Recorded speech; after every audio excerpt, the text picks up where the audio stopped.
At number 10 is Carnage and the Joker. Sounds like absolute chaos. As the Marvel and DC universes converged, the plot unfolded with a certain unnaturalness as Dr. Cassandra Breyer's audacious attempt to pacify these two malevolent menaces using microchips took an ominous turn when Carnage, the symbiote psychopath, effortlessly short-circuited the implant. Meanwhile, the Joker, not to be outdone, suffered a similar fate. This nightmarish duo then embarked on an unaliving spree, with their unholy union a brief affair. However, there was a clash between them, driven by differing philosophies on eliminating people, which culminated in an epic showdown with Batman and Spider-Man. You see, Joker was all about having a plan, and Carnage was like, screw that, let's just cause chaos, and apparently, their different philosophies didn't coalesce. Carnage and the Joker's inability to cooperate, while expected, was a fortunate twist, preventing unimaginable catastrophe. I mean, had these two serial unalivers coordinated, countless lives would have been lost to their chaotic malevolence. At number 9 is the Leader and the One Below All. Comic world has witnessed some spine-tingling team-ups, but few saw the nightmarish alliance between the Hulk's arch-nemesis, the Leader, and the malevolent cosmic entity known as the One Below All. The Jade Giant, who's known for smashing his way through the MCU, has transformed into a true horror icon in the comics thanks to the masterful storytelling in Immortal Hulk. Enter the One Below All, which is a sinister, demonic force that Samuel Stearns, the brilliant but deranged leader,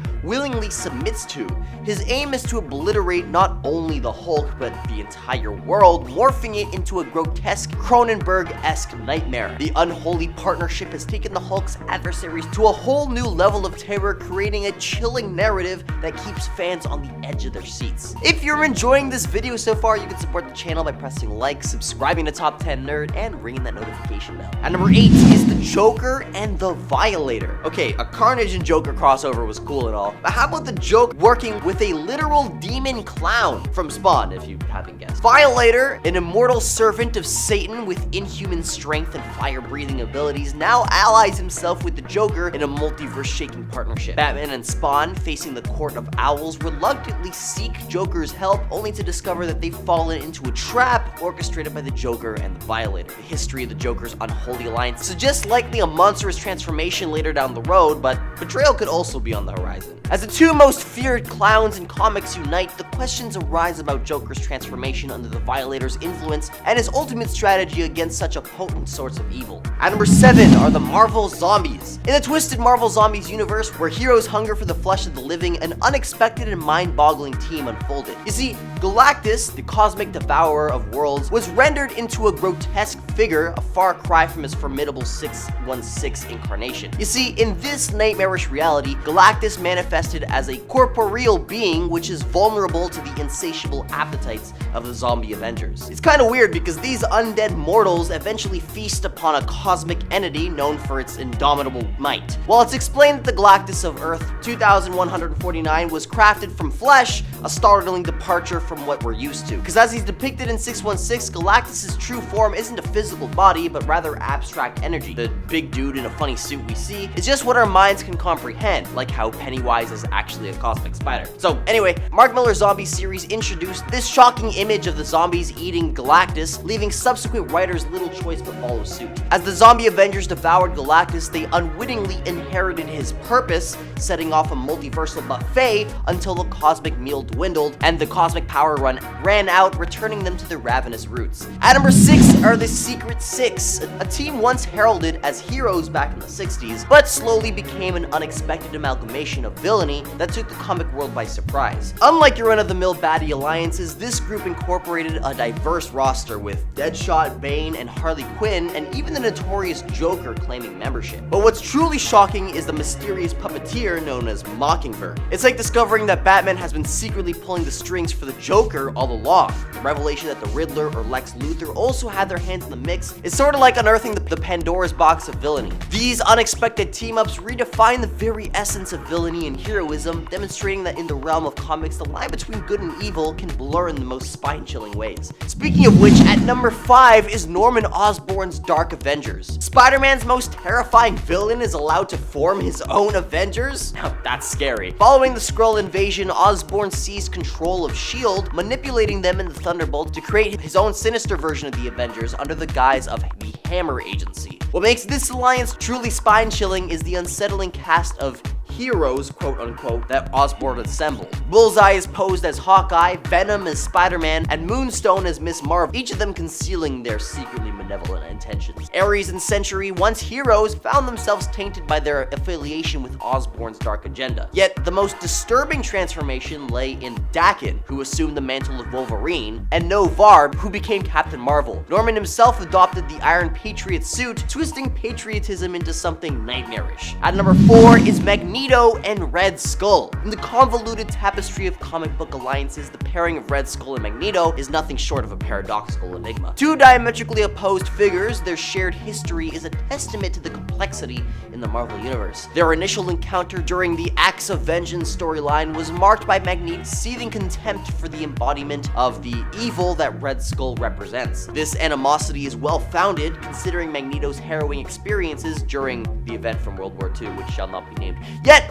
as the narrative threats of Marvel Comics tend to weave, we find Magneto standing shoulder to shoulder with the very antagonist he once despised. In Deadpool eliminates the Marvel Universe again, and in Old Man Logan, these universes both witnessed Magneto's unsettling alliance with Red Skull as they collaborated to further their nefarious ambition. This unlikely partnership serves as a testament to the ever-shifting alliances and allegiances and the moral ambiguities that define the Marvel Universe, where heroes and villains dance on a precarious tightrope of alliances and rivalry. At number 3, the Crime Master and Toxin. Let's take a look at the shocking collaboration between Flash Thompson, known as Agent Venom, and the notorious Crime Master during the Agent Venom storyline. See, at first glance, it seemed like an ordinary showdown between hero and villain, but beneath the surface, a sinister plot was unfolding. The Crime Master, the ever-cunning mastermind, developed a plan that transcended mere villainy. See, he coerced Eddie Brock, the former Venom, into joining his malevolent cause. However, his ambition didn't stop there. Using the formidable symbiote Toxin, the Crime Master forcibly merged it with Eddie, creating an unholy alliance. Together with the villains, they embarked on a campaign of terror, targeting not just Agent Venom, but also his loved one, revealing a level of malevolence that left readers in complete shock. At number 2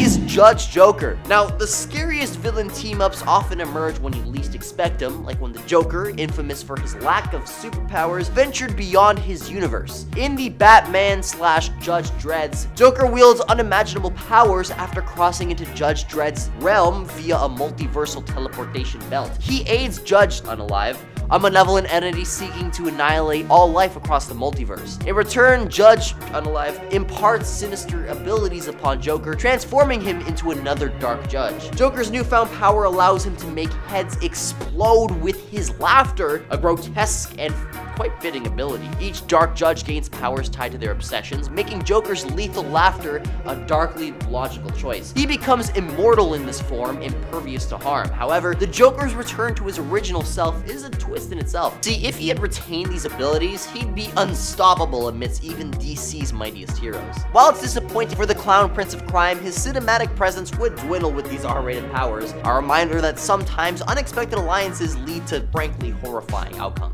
And at number 1 is the Injustice League. The Injustice League, a formidable gathering of DC's most notorious evildoers, is typically led by the brilliant Lex Luthor, featuring iconic antagonists like the Joker, Deathstroke, Black Manta, Cheetah, and Sinestro. The Injustice League is a force to be reckoned with. However, their effectiveness as a team pales in comparison to their individual endeavors, primarily due to the Justice League's seamless teamwork. Interestingly, for those seeking the Legion of Doom, think of it as a rebranding of the Injustice League. The Super Friends are essentially mirrored in the Justice League, sharing many members and embodying similar dynamics. And so much of what applies to the Injustice League also holds true for the Legion of Doom as well. That's 2-in-1 for you. Well, that was quite scary, but I'm sure there are countless other creepy teams that I've missed. Number 10, the Wizard and Trapster. These two would go on to become important founding members of the Frightful Four villain team, but even before that, they were teaming up together. Way back when Trapster was known simply as Paste Pot Pete, these two worked together in Strange Tales in an effort to defame and defeat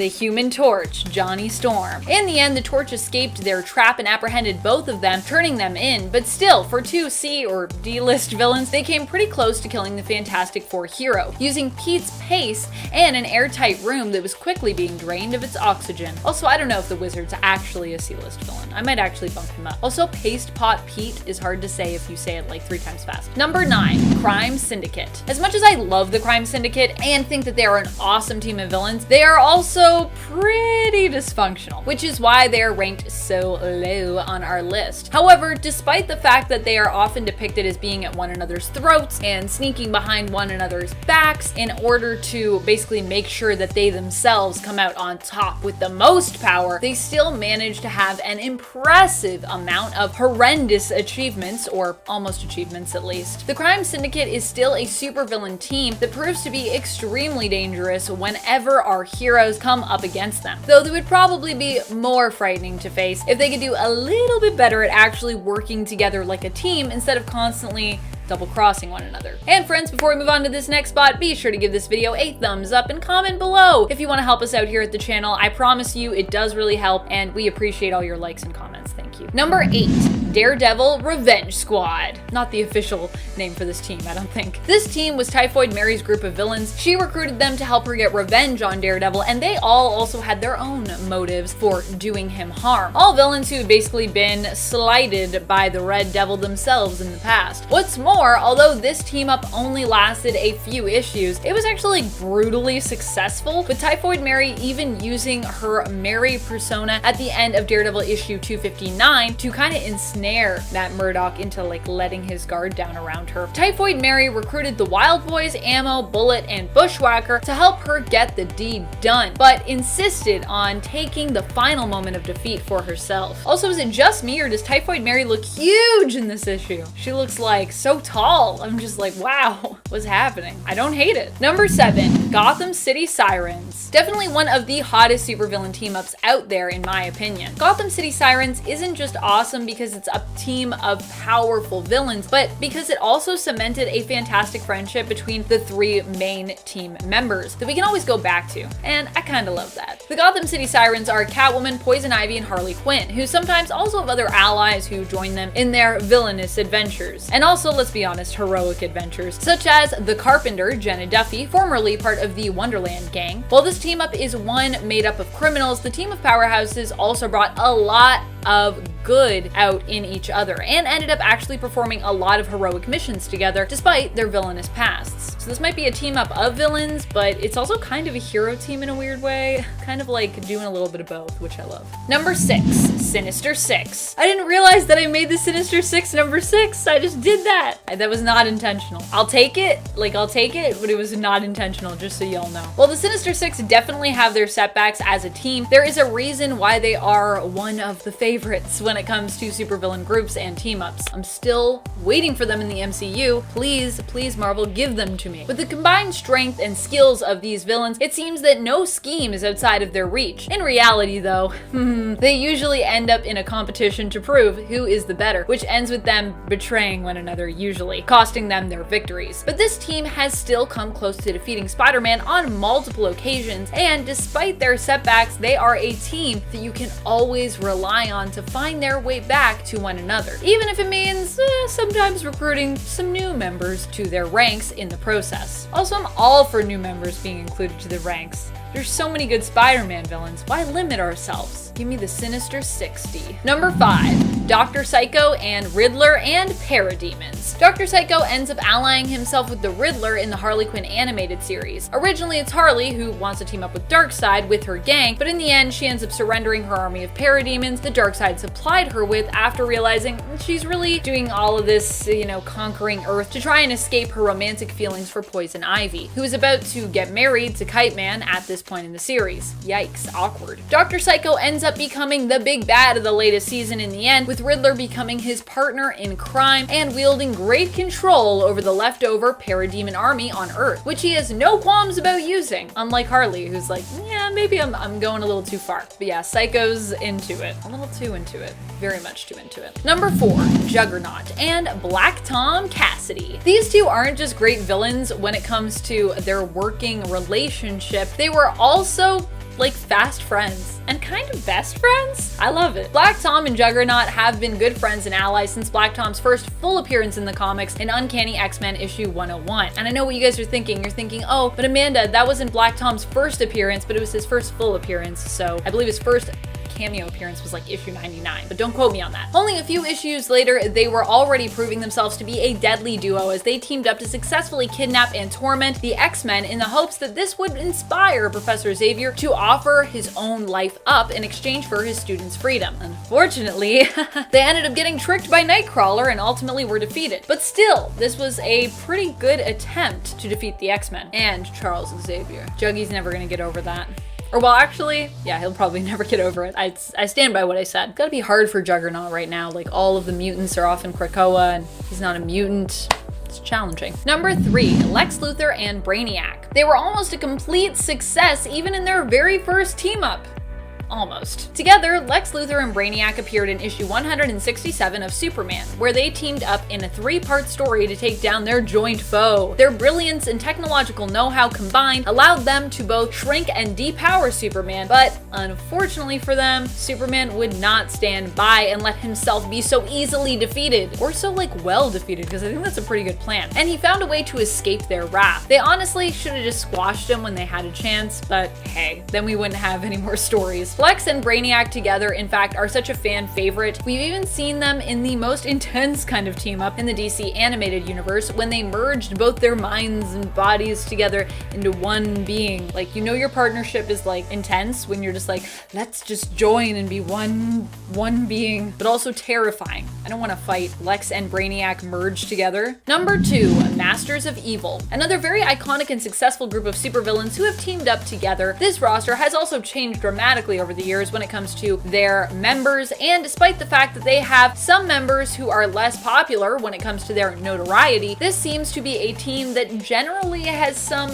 measure of success when it comes to their evil plots. The team has consisted of such members as Moonstone, Radioactive Man, Tiger Shark, Titania, and Absorbing Man, with any of the Zemos usually being seen as the most successful leaders of the team to date. But they've also had a lot of different leaders. To date, we've seen multiple incarnations of the team, and we're actually likely in, or at least approaching, the double digits, I think, at this point, when it comes to all the different rosters that we've seen. Number 1, Poison Ivy and Harley Quinn. Yeah, so if you know me, you may have already guessed that they'd be at my top, but yeah, I love Poison Ivy and Harley Quinn. Never mind being, I think, some of the best supervillain team-ups out there. It's just two amazing characters. You give me two amazing villains together, I'm gonna say that it worked well. These two work together in a way that almost allows them to move from the side of villain to hero. In fact, over the last few years, as we've seen their characters develop together, they have both become more and more heroic. Though Ivy is now, of course, kind of headed back in the direction of straight up villain, currently in the comics, after her and Harley's relationship kind of fell apart in the aftermath of Heroes in Crisis. Still, for the most part, these two have brought out a lot of the best in each other, and have also managed to pull off some pretty impressive schemes along the way. I don't know whether making each other better and bringing out the hero in each other means that these two should be considered a great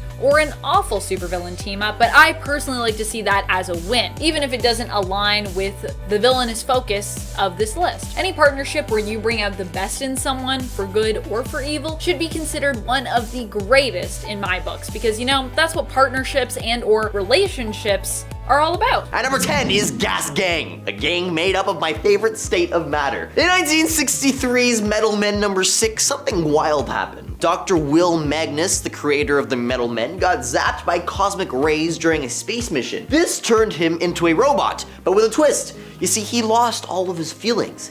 He went all nope on saving another ship in trouble, and when the Metal Men didn't follow orders, Magnus went all villain mode on them. Now they locked him up in their base, giving him access to his robot making tools, so he creates the Gas Gang. Robots made of gases like oxygen, helium, carbon monoxide, carbon dioxide, and chloroform. These gas-based baddies caused trouble until the Metal Men found a way to stop them. But here's a twist again, taking down the Gas Gang actually turned Magnus back into a human, somehow. At number 9 is the Assemblage Assembly of Evil. During a big crossover called the Acts of Vengeance, a group of big shot bad guys like Dr. Doom, Magneto and Kingpin, and the Mandarin and the Red Skull all joined forces. But here's a twist. They were being tricked by Loki the entire time. Their job was to make chaos by getting lesser known villains to mess with heroes who had no clue about these bad guys. In one comic called Cloak and Dagger #9, the Jester got a chance from Dr. Doom to build his own bad guy squad called the Assembly of Evil. Now the problem was nobody really took Jester seriously. He tried to recruit some heavy hitters like the Hulk's enemy the leader, but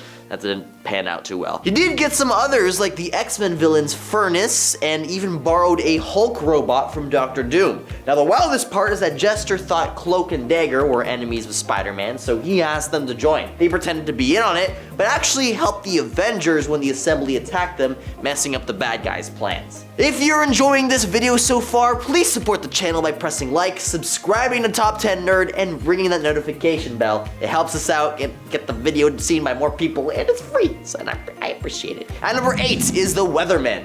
Ooh. Intimidating. The Weathermen, making their debut in 1981's Avengers #210, they came toe-to-toe with a government supercomputer that was stationed on a space station, originally used by the notorious Egghead. This supercomputer somehow gained a mind of its own, shifting from just forecasting weather to actually wanting to control it. To execute its devious plans, the computer brainwashes 5 meteorologists working at the station, morphing them into the Weathermen. Each of these meteorologists gets kitted out with heavy-duty armor and hovercraft, dispatched globally to stir up chaotic weather patterns as committed by the AI computer. Amidst this meteorological chaos, the Avengers swoop in to tackle the Weathermen head on. But it's the underrated hero Jocasta who takes a direct route to the space station. And she not only rejects a robot's proposal, because she's quite popular among the robot population, but also manages to erase the computer's newfound sentience. At number 7 is the Anti-Men of Repli-tech. In 1983, the Justice League of America introduced the Anti-Men of Repli-tech, a bunch of hybrids made by a struggling company called Repli-tech. They were humans mixed with animals, created by Dr. Lovecraft, chief scientist. The company's boss, Rex Rogan, thought that turning this team into animal-human combos was a smart idea. He became Maximus Rex, a lion-headed dude, and led these hybrids to steal stuff to save the company. But here's the kicker. He made them fight to their demise for entertainment like gladiators.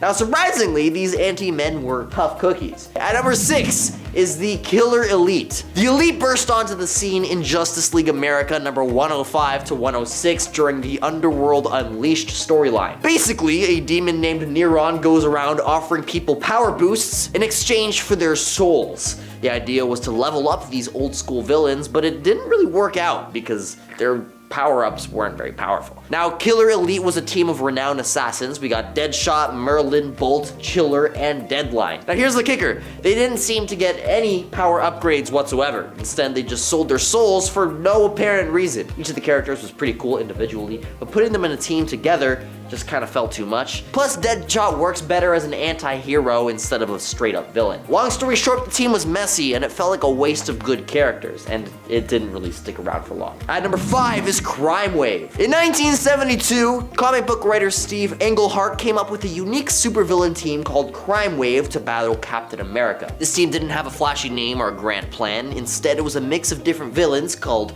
the Porcupine, Plant Man, Eel, and the Scarecrow.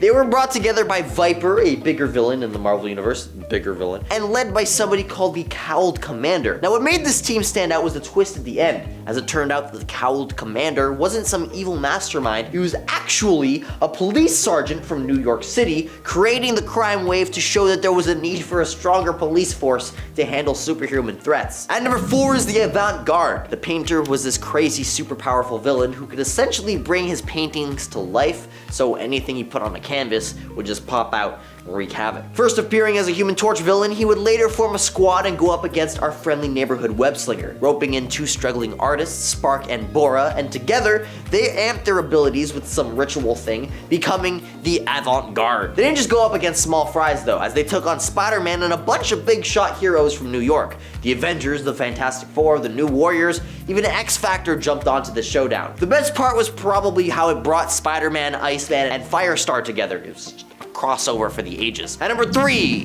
the Awesome Threesome. The Awesome Threesome burst onto the superhero scene in 1967's Aquaman number 36. It's essentially a trio of robots led by Torpedo Man, zipping around at super speed in torpedo form. Joining him were the Claw, a powerhouse fighter, and Magneto. No, not the Marvel one. Just another evil superhuman who wielded mastery over magnetism. Yeah, DC named their guy Magneto 4 years after Marvel's famous villain. Talk about creativity, am I right? Aquaman and their crew faced off against these mechanical misfits, only to uncover a surprising truth, that the robots were puppets controlled by an alien. See, this banished extraterrestrial hoped that his robot army would liberate him from Earth. Spoiler alert, that plan flopped. Unfortunately, despite their awesomeness, this villain team vanished after their debut. Torpedo Man scored a cameo later on, but the trio never reunited. At number 2 is Death Throes. In the world of comics, there is this epic storyline where Hawkeye, the sharpshooting hero, faced off against some seriously unique baddies. Essentially, a pair of juggling villains, Bombshell and Oddball,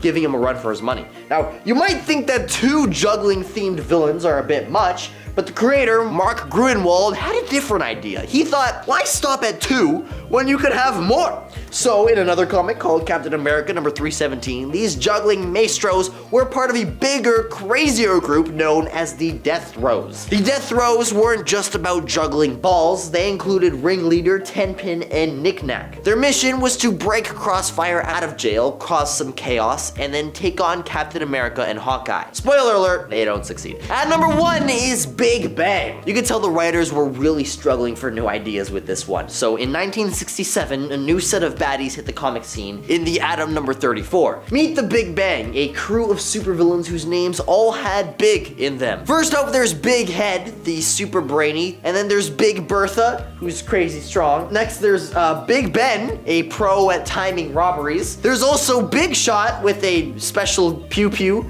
and Big Cheese, who makes deadly cheeses. Oh god. And then there's Big Deal, who's a card sharp. Their thing is that they steal big stuff, like a giant emerald, a giant coin, and a stamp in Ivytown. Atom dealt with them without much fuss. Now, surprisingly, not surprisingly, these villains vanished after that issue, probably not cut out for the major leagues. Funny how these big bad guys came and went without making a huge impact.